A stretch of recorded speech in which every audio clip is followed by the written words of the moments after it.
попытках отвлечься от компьютера я решил немного порисовать лапками. В голове давненько крутилась идея о ролике с леопардами. Все же нужно хоть как-то оправдывать название канала. Ведь леопард, пожалуй, один из самых известных представителей семейства кошачьих. Такая вот причина для создания видео.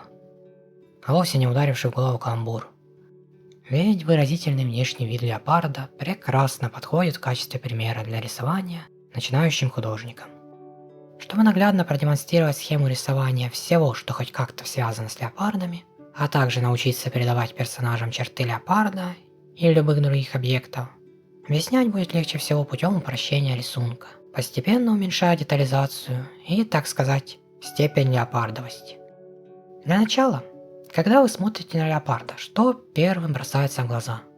Я, например, в первую очередь вижу характерный пятнистый узор с цельными пятнами в области головы и конечностей.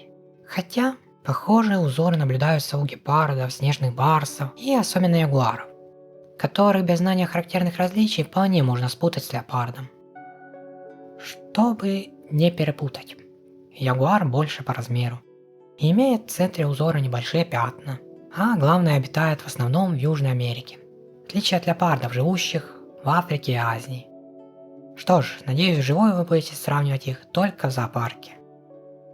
Следующим характерным объектом при рисовании леопарда является цвет меха и особенности его распределения по участкам тела. Общий тон окраски меха от бледно-соломенного и ирис-серого до ржаво-бурого. Краска может различаться в зависимости от региона обитания. Наиболее интенсивная степень окраски на спине, частично на верхней стороне шеи и головы. По бокам тела яркость и интенсивность окраски общего фона постепенно светлеет, теряя желтые и рыжие тона. Она становится белой на брюхе, внутренней стороне конечностей, горле, по нижней стороне шеи, на кончиках лап и по нижней стороне хвоста до самого кончика.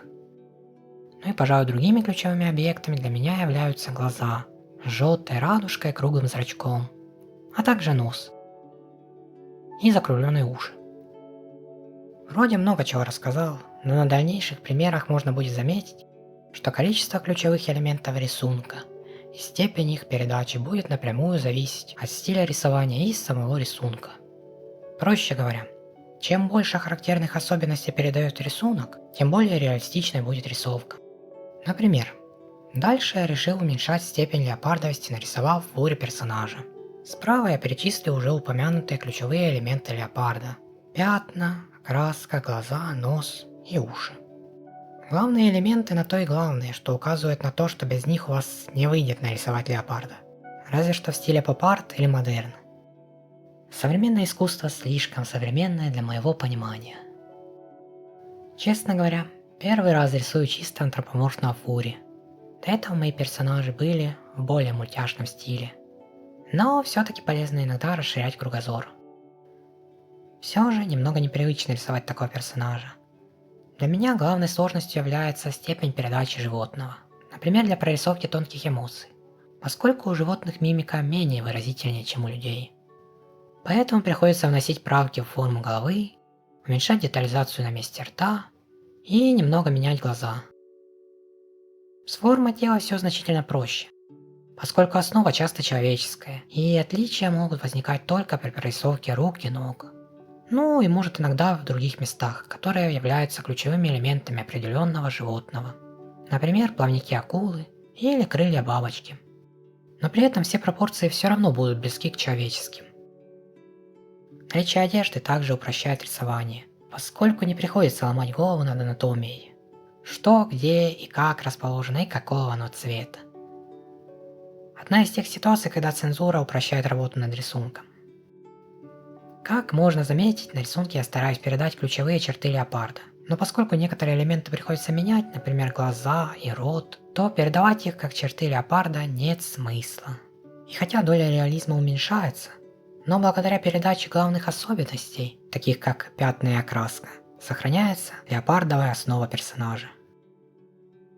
Дальше я решил немного развлечься и нарисовать буквы в виде леопардов. Довольно интересное занятие. Достаточно лишь представить, какую позу нужно встать для того, чтобы показать определенную букву. И, передавая ключевые элементы, нарисовать леопарда.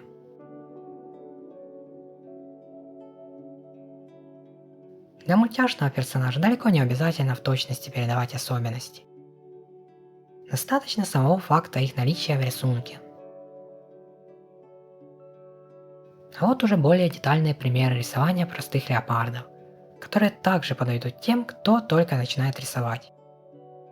Я, конечно, не профессионал, но считаю, что всегда лучше рисовать то, что вам хочется, поскольку это помогает сохранить одну из важнейших вещей в любом деле – энтузиазм.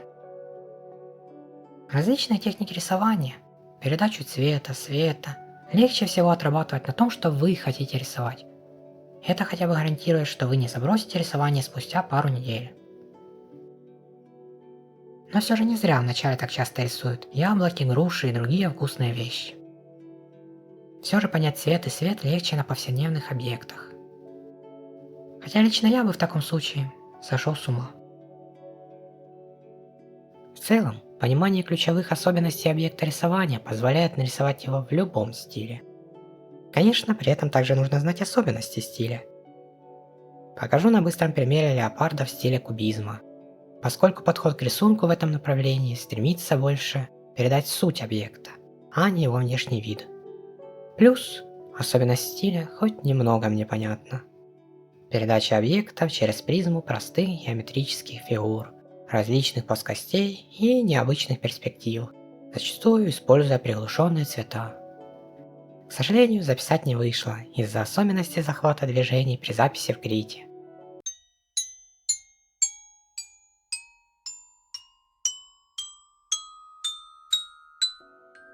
Следующий рисунок служит плавным завершением процесса очеловечивания леопарда и маленьким каламбуром для тех, кто владеет английским. Тут я, пожалуй, закончу свои размышления по поводу рисования различных леопардов и просто расскажу немного о бумаге и о том, откуда пошла мода на леопардов. Мех леопарда издревле был символом власти и статуса. Еще первобытные племена использовали шкуру леопарда как знак власти вождей.